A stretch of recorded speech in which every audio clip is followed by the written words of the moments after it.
السلام علیکم ورحمۃ اللہ وبرکاتہ۔ اللہم صلی علی سیدنا مولانا محمد مبارک وسلم۔ ساری تعریفیں جو ہیں اللہ رب العزت کے لیے، اور درود و سلام لاکھوں کروڑوں جناب محمد عربی صلی اللہ علیہ وسلم کی ذات گرامی پر، کہ جنہوں نے ہمیں انسان بننے کا اور انسانیت کے طریقے پر چلنے کا جو ہے وہ راستہ دکھایا،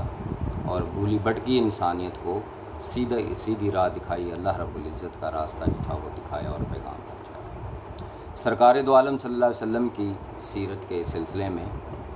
ہم پہنچے تھے کہ آپ کے والد جناب عبداللہ بن عبد المطلب کی زندگی، اور جناب عبداللہ کو جب ذبح کیا جانا تھا اور پھر ان کے بدلے میں 100 اونٹ ذبح کیے گئے، تو اس کے بعد جناب عبداللہ جو ہیں وہ جب 25 سال کہتے ہیں ان کی عمر ہوئی، تو پھر جناب عبد المطلب نے ان کی شادی کے لیے ادھر ادھر رشتہ دیکھنے کی جستجو کی، اور جب دیکھا تو انہوں نے مکہ میں قریش میں جو عزت دار خواتین تھیں ان میں انہوں نے انتخاب کیا جناب بی بی آمنہ بنت وہب۔ یہ قصی بن کلاب جو تھے، جو حضور صلی اللہ علیہ وسلم کے چھٹی پشت پر دادا پردادوں میں سے آتے تھے۔ کلاب کے ایک بھائی ہیں زہرہ کی نسل سے، پھر عبد مناف، اور پھر اس طرح چلتے چلتے یہ وہب جو تھے وہ ان کے والد ہیں، جن بی بی آمنہ، اور بی بی آمنہ جو ہیں پھر ان کی شادی جو ہے جناب عبداللہ کے ساتھ طے پائی، اور ان کی شادی جناب عبداللہ کے ساتھ ہو گئی۔ تو روایات میں آتا ہے کہ ابھی 25 سال ہی عمر تھی جناب عبداللہ کی، تو ان کے والد عبد المطلب نے ان کو مدینہ میں کھجوریں لینے کے لیے بھیجا، کیونکہ تجارت تو کرتے ہی تھے سارا قبیلہ۔ تو بعض روایات میں آتا ہے کہ ڈائریکٹ مدینہ ہی گئے تھے، بعد میں ہے کہ ملک شام کی طرف گئے تھے قافلے کے ساتھ، اور جب واپس آئے ہیں مدینہ کے قریب ان کی طبیعت خراب ہو گئی، اور یہ مدینہ میں ہی اتر گئے، کیونکہ وہاں ان کا ننیال تھا جناب عبد المطلب کا۔ تو وہاں پر یہ اترے ہیں اور وہاں بنو نجار میں قیام کیا، لیکن طبیعت جو تھی وہ بہتر نہ ہو سکی، اللہ کو جو منظور تھا، تو اس لیے خالق حقیقی سے جا ملے وہیں پر۔ تو بی بی آمنہ نے ان کی وفات پر جو اشعار کہے ہیں ان کا ترجمہ بھی بڑا دردناک ہے، اور کہا کہ افسوس کہ یہ جو وادی بطحا ہے، یہ جو نجد کا مکہ کا جو علاقہ ہے، یہ ہاشم کے عظیم فرزند سے خالی ہو گیا۔ اچھا، اس دور میں یہ تھا کہ ابن کی عبد المطلب کی جگہ ابن ہاشم، اس لیے انہوں نے کہا کہ اس دور میں یہ رواج تھا کہ باپ کی جگہ دادا کا نام بھی ڈائریکٹ لگا دیا جاتا تھا ساتھ، ایسا بھی اشعار میں بھی کیا جاتا تھا، اور ویسے بھی کسی کو پکارنے کے لیے، تو جیسے میں ہوں ندیم ابن شاہ دین ابن سراج دین، تو ڈائریکٹ مجھے کوئی کہے کہ اے سراج دین کی اولاد، اصل حقیقت میں تو دادا کی ہی اولاد ہوتی ہے نا۔ تو اسی طرح انہوں نے اشعار میں ان کو جناب عبداللہ کو ابن ہاشم کہہ کے ہی لکھا، ابن عبد المطلب نہیں لکھا۔ تو لکھا ہے کہ ہاشم کے فرزند سے یہ وادی جو ہے ہماری محروم ہو گئی ہے، اور کیسا عجیب اتفاق ہوا کہ موت نے صرف ایک ہی پکار لگائی، اور اس نے موت کی پہلی ہی پکار پر لبیک کہہ دی۔ یعنی کچھ لوگ ہوتے ہیں نا کہ زخمی ہوئے، پھر صحت مند ہو گئے، بیمار ہوئے، پھر یعنی موت بار بار ان کو ٹچ کرتی ہے، بلاتی ہے، وہ لیکن وہ کہتے ہیں کہ ایک ہی آواز موت نے دی، اور جناب عبداللہ نے پہلی ہی آواز پر لبیک کہہ دیا۔ اور کہتے ہیں کتنی وہ دردناک شام ہوگی کہ جب وہ تختے کے اوپر ان کا جنازہ لے کر لوگ چل رہے ہوں گے، اور وہ دنیا سے آخری سفر اپنا جو ہے وہ طے کر رہے ہوں گے۔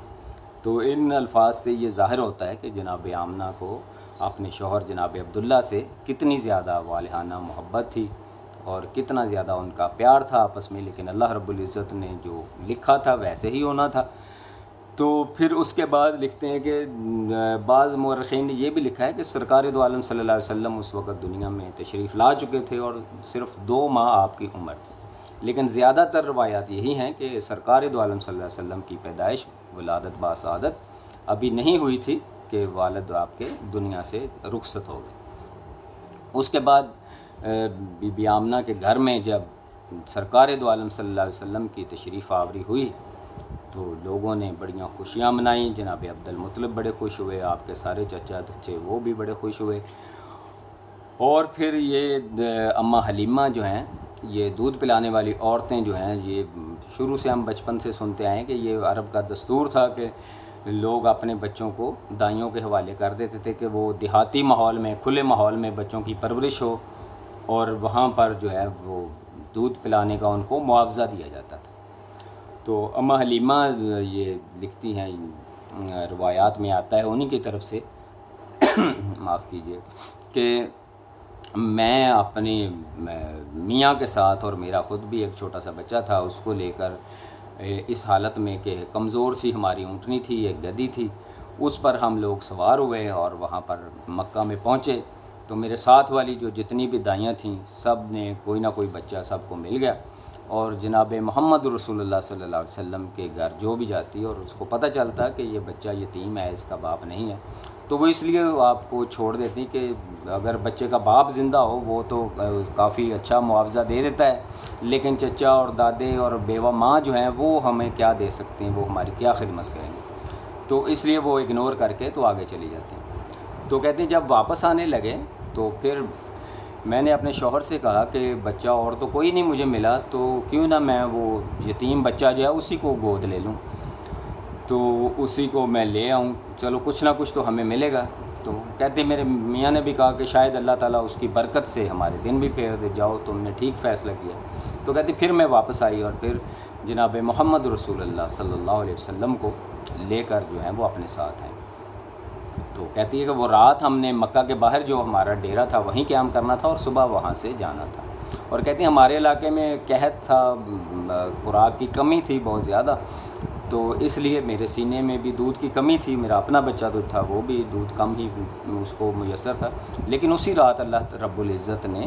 مجھے وافر دودھ عطا کیا کہ میرے نہ صرف اپنے بیٹے نے بلکہ جناب محمد عربی صلی اللہ علیہ وسلم نے، دونوں بچوں نے دودھ سیر ہو کر پیا اور آرام سے سکون سے انہوں نے رات گزاری سو کر۔ اور کہتے صبح ہوتے ہی جب ہم اپنی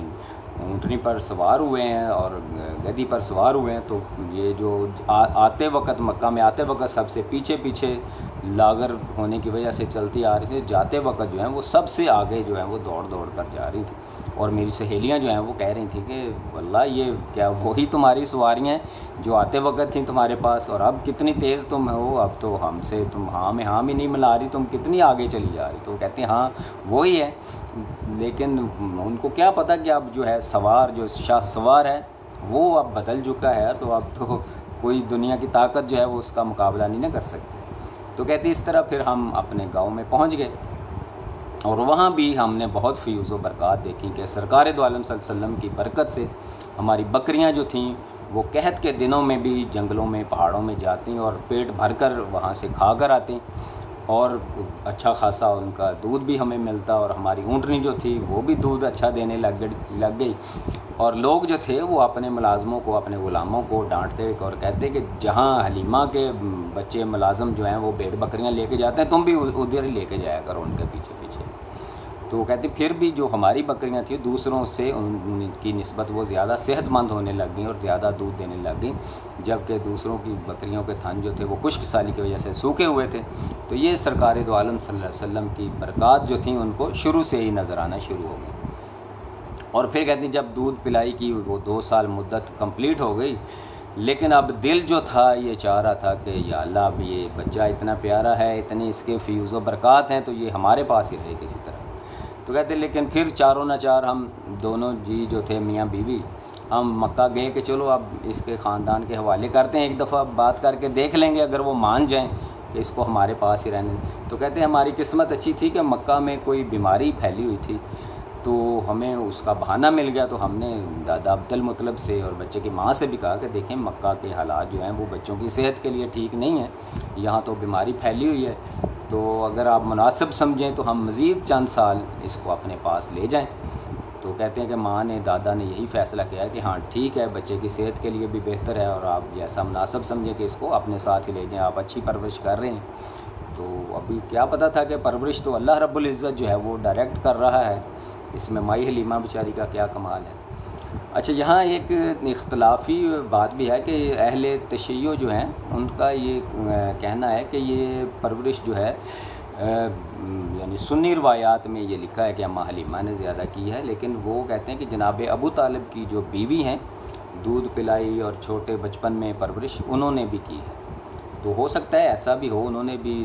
آپ صلی اللہ علیہ وسلم کی خدمت میں شانہ بشانہ ساتھ دیا ہو، کیوں نہیں، ایسا بھی ہو سکتا ہے، ممکن ہے یہ بات بھی ایسے بھی ہوا ہو۔ لیکن یہ کہہ دینا کہ یکسر انہوں نے کچھ نہیں کیا یا اماں حلیمہ نے کچھ نہیں کیا، ایسا نہیں ہے، کہ جو روایت میں کوئی بات آتی ہے تھوڑی بہت کچھ نہ کچھ تو اس کا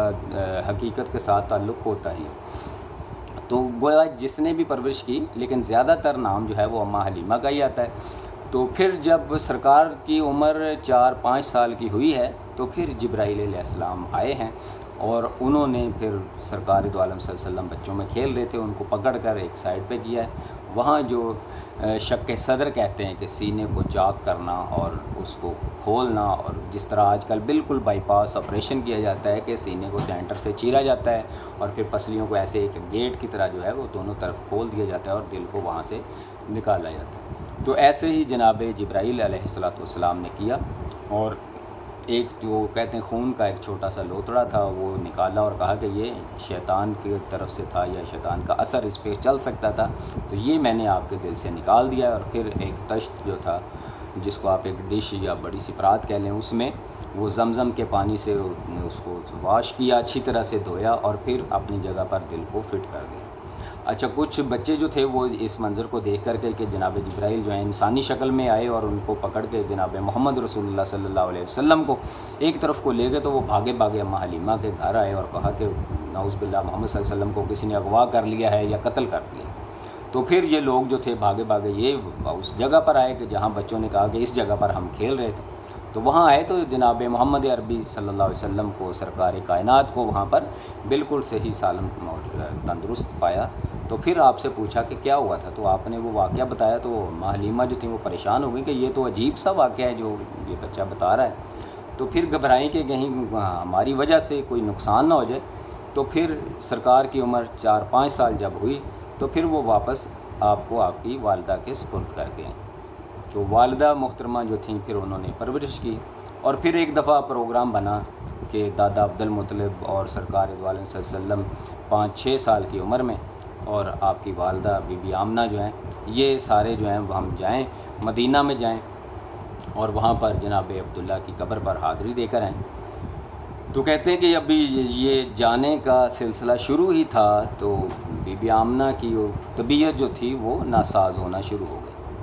اور پھر مدینہ پہنچے ہیں، اور وہاں ظاہر ہے رنج و علم اور اپنے دکھ جو تھا وہ تو ہونا ہی تھا۔ اور اس کے بعد جب واپس آئے ہیں تو ابھی مکہ تک نہیں پہنچے، راستے میں ایک آتا ہے مقام جس کا نام ہے مقام ابوا،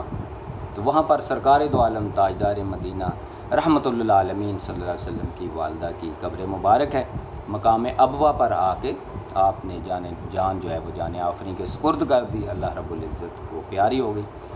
تو سرکار دو عالم صلی اللہ علیہ وسلم کے جو والد تھے انہوں نے جو ترکہ چھوڑا تھا ان میں 5 اونٹ تھے، اور بکریوں کا ایک ریوڑ تھا، اور ایک لونڈی جو تھی جو گھر کی خادمہ تھی ایمن برقہ حبشیہ،